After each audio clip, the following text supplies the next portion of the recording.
So I recently interviewed Aljohn, a polyglot from the Philippines, where he explains how he learns languages. There you have. So could you tell us how you go about them? Like, how does the process look like when you start with a new language? Actually, I don't know how. In the first place, I did not wanted to become a polyglot. Like, I wanted to like learn Spanish, so I came up with this video about. It's a video about what I've learned. It's a YouTube channel. Is interviewing Matt versus Japan, if you know him. So Uh, yeah, and Matt is saying, and also I've come up with these theories, like some theories about immersion or something. So I thought to myself, like, okay, immersion. Like, I went back to my time where wait. I just realized that I did not really speak.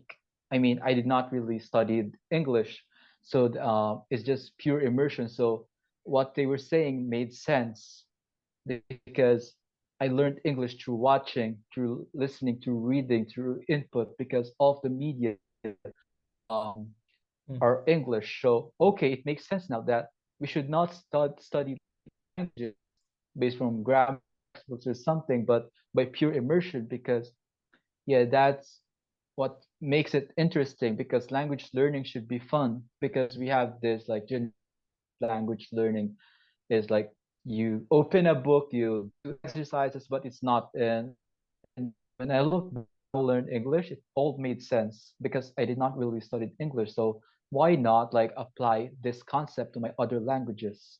So that's it. Okay, so you basically, when you start with a new language, you just try to listen to a lot of materials in that language, and you'll try Yeah. to read some books in that language or some articles, and Yeah. then that's basically it. Or like, how do you? So don't study grammar, for instance? You just get this kind of exposure, and that's it. Or do you have an iTalki teacher? Can you tell us a little bit more about all of those Okay, things? okay. Yeah. Like grammar, I started like of course grammar I learned first the grammar, but Mm-hmm. after like probably I did a few exercises, I will just go in immersion and make it more natural to me. And also I would not jump from content to content, for example. It's just that I will start from like slow. Actually, I was watching kids show because that is the point, like comprehensible input. It should be comprehensible.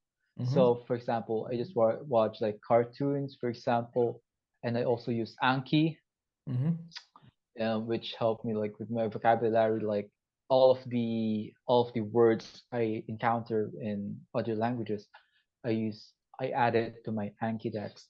Mm-hmm. And yeah, and also I don't use italki. Like, I think I was just share the fact that throughout my language learning journey, I did not spend anything, so I did not use italki because it's paid. So yeah, I did not spend anything.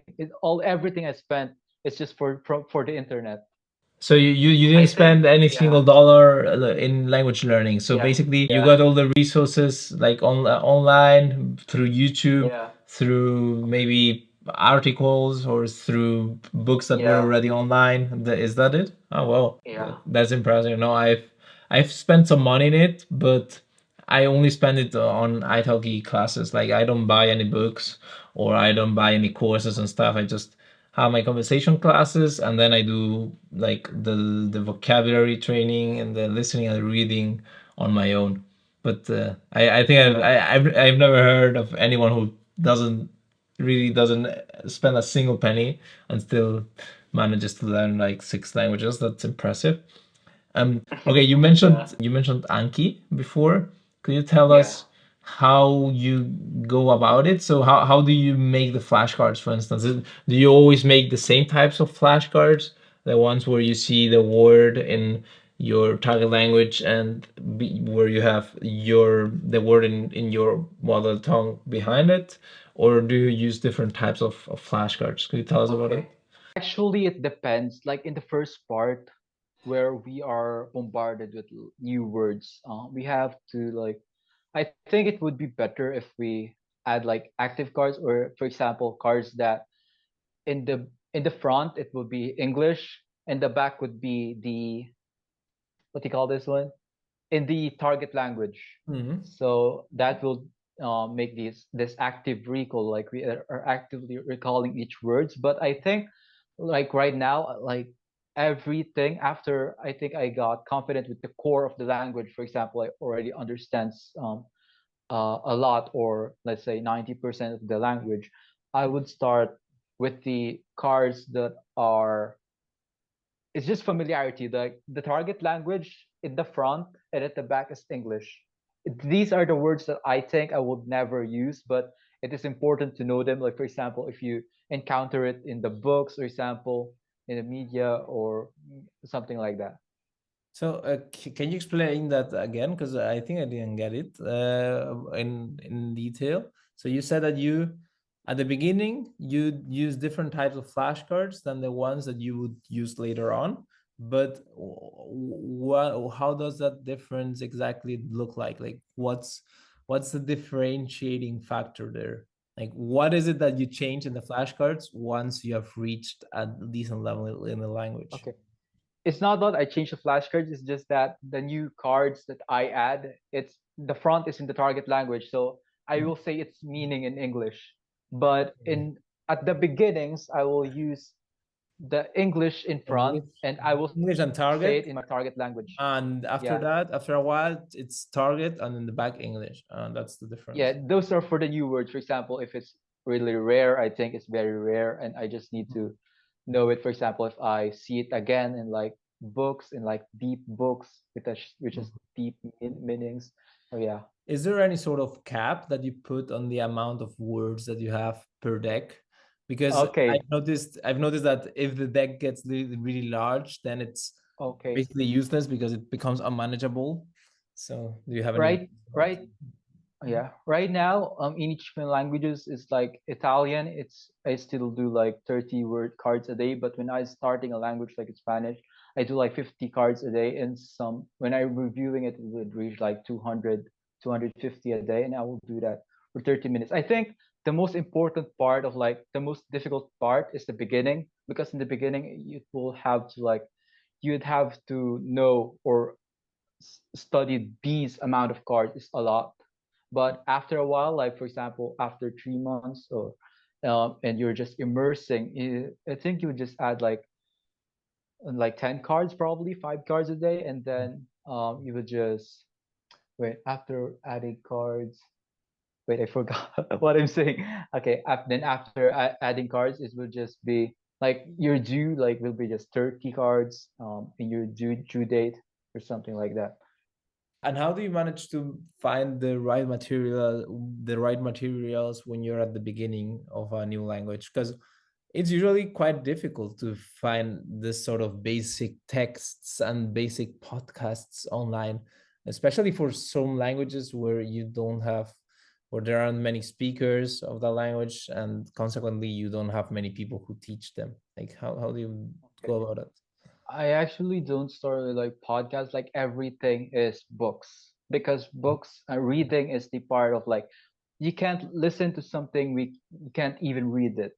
Mm. So yeah, I look for books. Then if I got the reading comprehension, I would go watch with subtitles. Like even though it's fast, like I actually don't find like don't I actually watch slow first, slow then with subtitles, then after that, if I get comfortable, I watch native content that is designed for native with subtitles. And yeah, I don't think that I don't believe that right now we have a lack of resources, because if we have like a few resources right now, then what about those people like 100 years ago, right? Like I'm saying, like I did not spend anything. Like we have the internet, it's a gift. So I believe that resources now are very abundant, that it's not really a problem to find them if you just very like you're just very hardworking to find them. Yeah. Yeah. Yeah. I guess you need to spend some time trying to find them, right? And trying to find the right Yeah. ones, because you come across some resources, but some of them will not be useful for you, will not be high quality, etc. So it will take you a while, I guess. So you spend some time at the beginning, right? Trying to find the Yeah. appropriate resources. Yeah. Okay. And what type of advice would you give people who want to become polyglots, who want to speak many languages? What would you say to them? Mm, I think that language learning should really be fun. It's not something you do in a classroom, but something you apply to your life. And I think that's the misconception about language learning in general that I want to give. That's why I created my channel to give that message that this is language learning. If I did it, then you could also do it. What would you say is the biggest mistake that people make when learning new languages? Like not being patient, I guess, because in our society today, like um we are bombarded. Like I learned this one in 30 days, I learned this in 7 days, and everything, like even in fitness, like I got abs in like 30 days or something like that. Mm. But um I do think that we should stick to the reality that everything takes time. Like language learning, it takes hundreds of hours, and if you wait it, if you just trust the process, if you do it every day, if you do it, if the hours you accumulate the hours, then soon you will be fluent. It's just the hours that you need, and you just need to be patient because it does not take days. It takes probably years or hundreds of hours, thousands of hours. Did you like the video? Then leave it a like and check out this one over here or this one. You can choose this one or this one.